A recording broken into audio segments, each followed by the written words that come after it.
خبر شامل کرتے ہیں لیا سے بیورو چیف کے مطابق نیو ایئر نائٹ کے موقع پر سماجی برائیوں کی روک تھام کے لیے لیا پولیس کی کارروائیوں کا سلسلہ جاری ہے۔ تھانہ پیر جگی، تھانہ کوٹ سلطان پولیس نے منشیات فروش، جبکہ تھانہ چوارہ پولیس نے اسلحہ ناجائز کا ملزم گرفتار کر لیا۔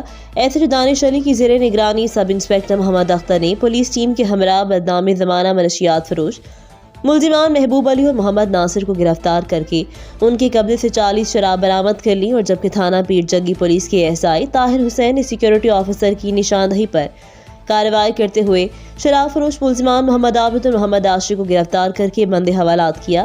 منشیات فروش ملزمان سے 40 لیٹر شراب برآمد ہوئی، جبکہ تھانہ چوارہ پولیس کے سب انسپکٹر سجاد حسین نے ایک اور کارروائی کرتے ہوئے اسلحہ ناجائز کے ملزم رحمت اللہ کو گرفتار کر کے اس کی قبضے سے رائفل 8mm برآمد کر لی۔ ملزمان کے خلاف مقدمات کا اندراج کر لیا گیا۔